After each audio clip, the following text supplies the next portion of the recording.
Hi, this is Beardsley with Lone Star Capital, and today we're talking about interest rate caps. So we just successfully completed an awesome refinance on a property that was on a bridge loan into a Freddie Mac floating rate permanent loan, and we were able to return nearly $1 million back to the partnership and lower our interest rate burden by over 300 bips. So with that in mind, since we refied into a floating rate debt instrument, we needed an interest rate cap. And so this is just gonna be a quick video, beginner video, talking about interest rate caps for those who aren't familiar.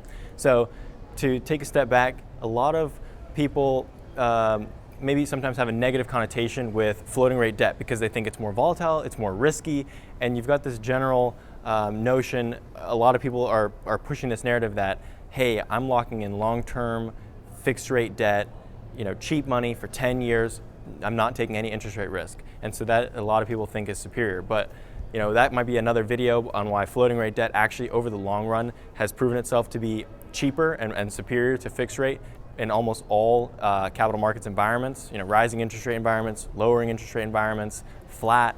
So for all those reasons, we chose a floating rate option, among others, including flexibility.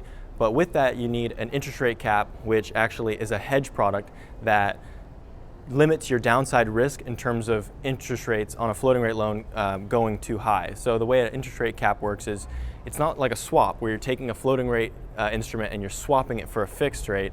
You're still subject to floating rate risk, but up to a certain extent. So therefore it's an interest rate cap.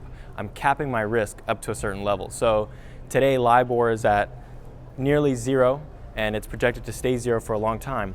However, in case it does rise rapidly, let's say up to 2.5%, we purchased a cap that caps our risk up to that 2.5%. So if LIBOR went really crazy up to 5%, which we don't think is a likely possibility, we're protected because our counterparty in the hedging product is going to now pay the additional interest rate burden above and beyond the 2.5% LIBOR. So we'll be stuck paying 2.5% LIBOR plus our spread, and then the hedge provider will be paying everything above that in terms of additional LIBOR costs. So that's a quick video on how interest rate caps work as a hedge for floating rate financing.